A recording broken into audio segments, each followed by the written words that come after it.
നമസ്കാരം. ഭാരതത്തെക്കുറിച്ച് പറയുവാൻ 100 നാവാണ് ഭാരതത്തിന് പുറത്തുള്ള ആൾക്കാർക്ക്. പ്രത്യേകിച്ചും പാകിസ്ഥാൻ എന്ന് പറയപ്പെടുന്ന രാജ്യവും അവിടുത്തെ ആൾക്കാരുമൊക്കെ ഭാരതം സൂപ്പറാണ്, സൂപ്പർ പവറാണ് എന്ന് പറയപ്പെടുമ്പോൾ ഓരോ ഭാരതീയനും അഭിമാന പുളകിതരാകുമെന്നുള്ള കാര്യത്തിൽ സംശയമില്ലല്ലോ. സംശയമേ വേണ്ട. ഭാരതത്തെക്കുറിച്ച് അങ്ങനെ പറയുന്നത് ഈ പാകിസ്ഥാനികളാണ്. കാരണം അവർ പറയുന്നത് ഭാരതം സൂപ്പർ പവറാണ്, നമ്മളോ പാപ്പരായി മാറുന്നുവെന്ന്. പാർലമെൻറ്റിൽ വിലപിച്ചുകൊണ്ടിരിക്കുന്നത് പാകിസ്ഥാൻ്റെ പ്രതിപക്ഷ നേതാവാണ്. ഇത്തരത്തിൽ ഭാരതവുമായി തങ്ങളുടെ സ്ഥിതി താരതമ്യം ചെയ്തുകൊണ്ട് പാകിസ്ഥാൻ്റെ പ്രതിപക്ഷ നേതാവായിട്ടുള്ള മൗലാന ഫസലുർ റഹ്മാൻ പറയുന്നു. പാർലമെൻറ്റിലെ പ്രസംഗത്തിലാണ് മൗലാന ഫസലുർ റഹ്മാൻ്റെ തുറന്നു പറച്ചിൽ. ഭാരതം ആഗോള സൂപ്പർ പവറാകാൻ ശ്രമിക്കുമ്പോൾ പാകിസ്ഥാൻ മറുവശത്ത് പാപ്പരായി മാറുന്നു എന്നുള്ളതാണ്. റഹ്മാൻ കണ്ണീരോടുകൂടി പറഞ്ഞു വെക്കുന്നു എന്നുള്ളതാണ്. ഇത് ആദ്യമായില്ല ഫസലുർ റഹ്മാൻ അന്താരാഷ്ട്ര മാധ്യമങ്ങളിൽ ഇങ്ങനെ നിറഞ്ഞു നിൽക്കുന്നത്. ഇന്ത്യ പാക് നയതന്ത്ര ബന്ധം മോശമാകുന്നതിന് മുൻപ് ഭാരതത്തിൽ വരികയും RSS നേതാക്കളുമായി ദില്ലിയിൽ ചർച്ച നടത്തുകയും ചെയ്ത ഏക പാകിസ്ഥാൻ രാഷ്ട്രീയക്കാരൻ കൂടിയാണ് ഈ ഫസലുർ റഹ്മാൻ. 1947 ഓഗസ്റ്റിൽ ഇന്ത്യയും പാകിസ്ഥാനും ഒരുമിച്ചുകൊണ്ട് സ്വാതന്ത്ര്യം നേടി. ഇന്ന് ഇന്ത്യ എന്ന് പറയപ്പെടുന്ന ഒരു ആഗോള സൂപ്പർ പവർ ആകുമെന്ന് സ്വപ്നം കാണുന്നു. എന്നാൽ പാകിസ്ഥാൻ എന്തായി? പാപ്പരത്വം ഒഴിവാക്കാൻ വേണ്ടി ശ്രമിച്ചുകൊണ്ടേയിരിക്കുന്നു. ആരാണ് ഇതിന് ഉത്തരവാദി എന്നാണ് പാകിസ്ഥാൻകാർ തന്നെ ചോദിക്കുന്നത്.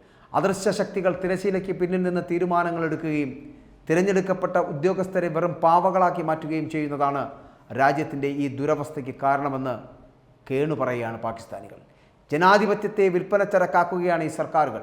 ജനങ്ങളുടെ ആവശ്യങ്ങൾ നിറവേറ്റാൻ ഈ സർക്കാരിന് കഴിയുന്നുണ്ടോ എന്ന് പരിശോധിക്കേണ്ടിയിരിക്കുന്നു. കൊട്ടാരങ്ങളിലാണ് സർക്കാരുകൾ രൂപീകരിക്കപ്പെടുന്നത്. പ്രധാനമന്ത്രിയെ തീരുമാനിക്കുന്നത് ഉദ്യോഗസ്ഥ ലോബിയാണ്. നിയമനിർമ്മാണത്തിന് ബാഹ്യശക്തികളുടെ ഇടപെടലുകൾ.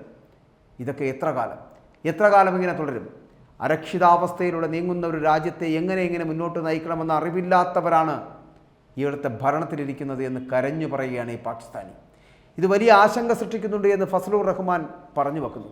ഈ വർഷം ഫെബ്രുവരിയിൽ നടന്ന പാർലമെൻറ്റ് തിരഞ്ഞെടുപ്പുമായിട്ട് ബന്ധപ്പെട്ടിട്ട് ആ തിരഞ്ഞെടുപ്പിൽ പാകിസ്ഥാൻ ഒരു പാർട്ടിക്കും ഭൂരിപക്ഷം നേടാനായിരുന്നില്ല. തുടർന്ന് മുൻ പ്രധാനമന്ത്രിയായിട്ടുള്ള നവാസ് ഷെരീഫിൻ്റെ PMLN NPPയുമായി ചേർന്ന് നിന്നുകൊണ്ട് സർക്കാർ രൂപീകരിക്കുവാനുള്ളൊരു സഖ്യമുണ്ടാക്കി.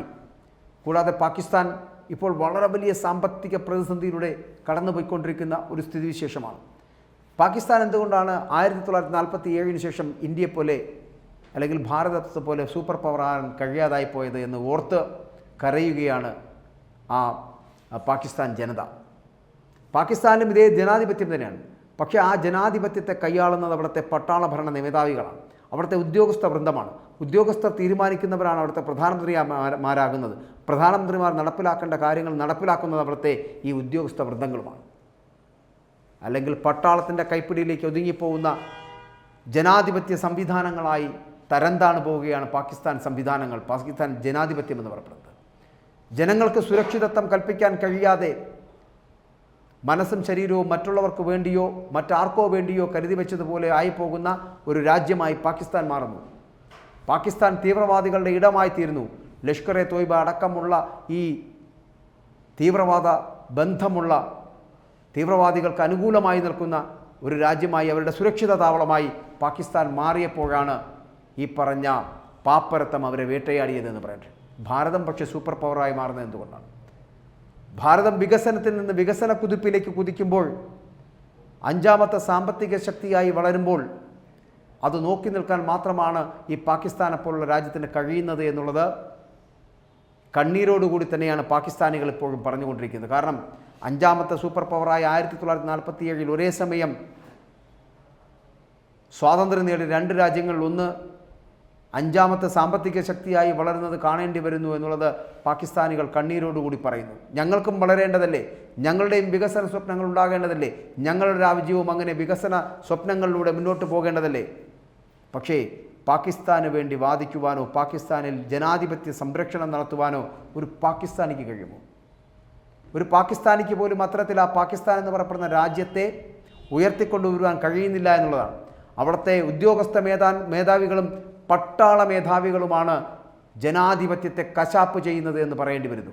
അങ്ങനെ ജനാധിപത്യത്തെ കശാപ്പ് ചെയ്യപ്പെടുന്ന തരത്തിലേക്ക് ഒരു രാജ്യത്തെ തരം താഴ്ത്തിക്കളയുന്ന മിലിറ്ററി സംവിധാനങ്ങളെ അടക്കം മാറ്റി നിർത്തേണ്ടതുണ്ട്. എങ്കിൽ മാത്രമേ ഒരു രാജ്യത്തിൻ്റെ കുതിപ്പ് തുടരാൻ കഴിയൂ, വികസനത്തിലേക്ക് എത്താൻ കഴിയൂ എന്നുള്ളത് ആ രഹസ്യം, ആ സത്യം മനസ്സിലാക്കേണ്ടത് പാകിസ്ഥാനികളാണ്, പാകിസ്ഥാൻ ഭരണാധികാരികളാണ്. പക്ഷേ ആ പാകിസ്ഥാൻ ഭരണാധികാരികളെ അവിടുത്തെ മിലിറ്ററി സംവിധാനങ്ങൾ, പട്ടാള മേധാവികളും പട്ടാള ഉദ്യോഗസ്ഥരും ചേർന്നുകൊണ്ട് അവരുടെ പരിധിയിലാക്കുകയും അവർ പറയുന്ന കാര്യങ്ങൾ അവിടെ നടപ്പിലാക്കേണ്ടി വരുന്ന സ്ഥിതിവിശേഷം ഉണ്ടാകുന്നത് കൊണ്ടാണ് പട്ടാള ഭരണാധികാരികളുടെ കീഴിലേക്ക് ജനാധിപത്യത്തിലൂടെ തിരഞ്ഞെടുക്കപ്പെട്ട ഭരണാധികാരികൾക്ക് അധികാരം നഷ്ടമായിക്കൊണ്ടിരിക്കുന്നത്. അങ്ങനെ അധികാര നഷ്ടം സംഭവിക്കപ്പെടുന്ന തരത്തിലേക്ക് പാകിസ്ഥാൻ തരം താഴുന്നുണ്ട് എങ്കിൽ പട്ടാളത്തെ ഉപയോഗിച്ചതിനെ ശരിപ്പെടുത്തി കൊണ്ടുവരേണ്ടതുണ്ടായിരുന്നു. പക്ഷേ തീവ്രവാദ ബന്ധം, തീവ്രവാദികളുടെ നുഴഞ്ഞുകയറ്റം, തീവ്രവാദികളുടെ ഇഷ്ടഭൂമി, തീവ്രവാദികൾക്കുള്ള ഒളിത്താവളങ്ങൾ അടക്കമുള്ളവ കൽപ്പിച്ചു നൽകപ്പെട്ട പാകിസ്ഥാനിൽ പലയിടങ്ങളിലും ഈ മിലിറ്ററി സംവിധാനങ്ങളടക്കം പട്ടാള ഉദ്യോഗസ്ഥരടക്കമുള്ള രഹസ്യബന്ധങ്ങളടക്കം നടക്കുന്നതുകൊണ്ടാണ് ഒരു രാജ്യം ഇത്ര തകർന്നു പോകുന്നത് എന്ന് അവിടുത്തെ പ്രതിപക്ഷ നേതാവ് മനസ്സിലാക്കുക. കണ്ണീരോടുകൂടി പാകിസ്ഥാനെക്കുറിച്ച് നിങ്ങളിങ്ങനെ പറയുമ്പോൾ നിങ്ങൾ മനസ്സിലാക്കേണ്ടത് ഭാരതം സൂപ്പർ പവറാകുന്നത് മറ്റൊന്നും കൊണ്ടല്ല, വിജയത്തിലേക്കും വികസനത്തിലേക്കും കുതിക്കുക എന്നൊരു ലക്ഷ്യത്തോടു കൂടി ജനാധിപത്യത്തെ തോളിലേറുന്ന, മതേതരത്വത്തെ പ്രോത്സാഹിപ്പിക്കുന്ന, ജനാധിപത്യത്തെ ഉത്സവമായി കാണുന്ന ഒരു വിഭാഗം ജനങ്ങളുടെ നാടാണ് ഭാരതം.